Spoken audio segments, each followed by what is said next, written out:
Well, as you guys know, we are starting up our 2010 PACE group meetings, and we meet once a week here, 9 o'clock, and we have, I've got Bryan and Paula with me today, and we just kind of wanted to demonstrate a little bit about a mastermind. We're talking a little bit about Napoleon Hill's book, The Laws of Success, and the first one that he talks about is actually a mastermind, and it talks about how two or more minds are better than one, because we are always receiving information and we're always giving information out subconsciously. And so thank you so much for being with me. We're going to talk about a few different things today, and the first one that we always consider in a mastermind group like this is, what is our productive activities? We always want to review what we're doing to develop our business, prospect and marketing. And so I want to just throw it out open. Bryan, tell me a little bit about what's your prospecting been like? What have you been doing? I know you've stayed busy. I have been sending letters to FSBOs like crazy. Really? A lot of my listings are going off the market with offers. So Wow. we have to get more listings to replace the ones that are going away because they're sold. Yeah.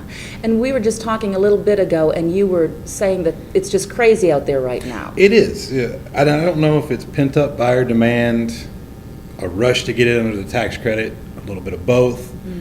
But man, activities, it's a frenzy. It's crazy right now. Yeah. I had buyers that we finally got an offer accepted on Sunday. It's the fourth house that we've put an offer in on.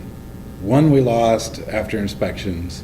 One we lost because the HUD appraisal came in lower, and HUD doesn't renegotiate a deal at all. So that one fell apart. And then the other one we were outbid on, and a lot of other homes they've liked have just gone under contract before we got an offer in.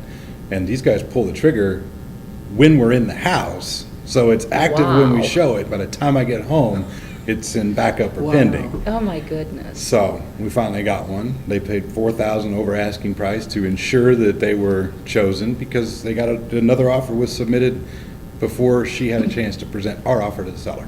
So we upped the offer and sent it back $4,000 over. That's very cool. So that kind of sounds, maybe with this crunch on for the first-time homebuyer tax credit, or this pent-up demand that you're talking about, that almost sounds like we're shifting a tiny bit for a period to a seller's market. Absolutely. At least in the price range that these guys are looking at, which is 150 to 175. And I mean, that's obviously one of the more popular price ranges, especially for first-time buyers. But right.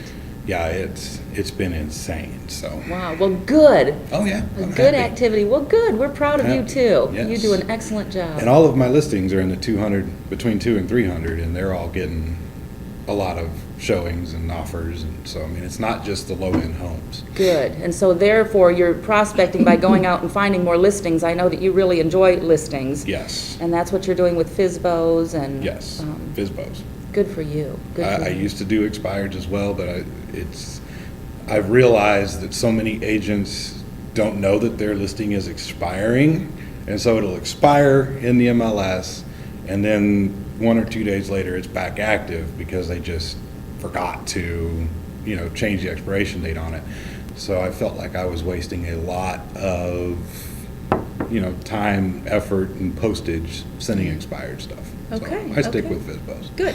Awesome. Yes. And Paula, tell us a little bit about what you've been doing as far as prospecting, going out and getting business. I know you're a short sales specialist. You've got a lot of certifications in the short sale arena, and you have been going at it mad dash, and I think getting some pretty good results. So tell us a little bit. Yeah, because what's exciting is within the last 3 weeks, 2 of my short sale listings have sold, and I've got 2 more under contract, and so my concern is the same as Bryan in terms I need to be getting more listings. But what's turned out to be incredibly far-ranging or impactful is a presentation I made before the Legal Aid of Western Missouri.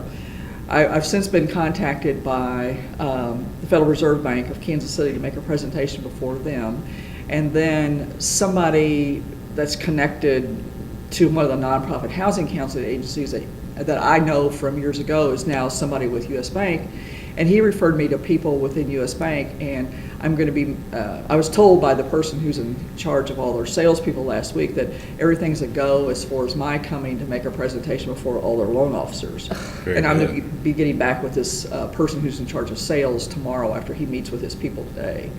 And another one of the nonprofit housing counseling agencies that was at the Legal Aid of Western Missouri presentation, I'm going to be making a presentation before all her counselors as well. That is unbelievable. So what you've done is you've gone really to the point person.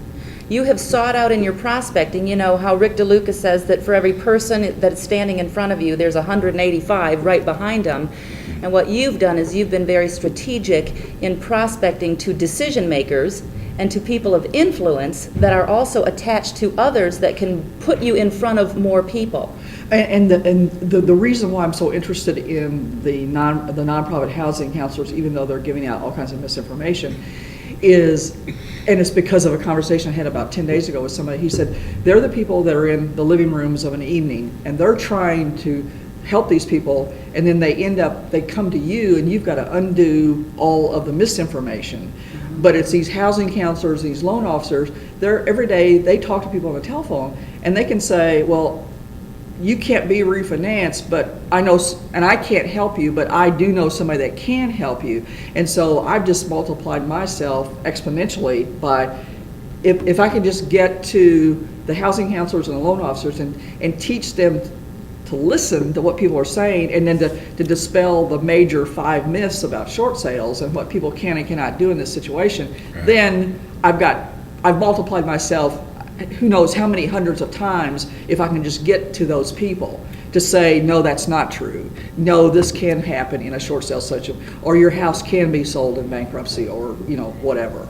Yeah. Right, that is awesome. How are you guys doing with your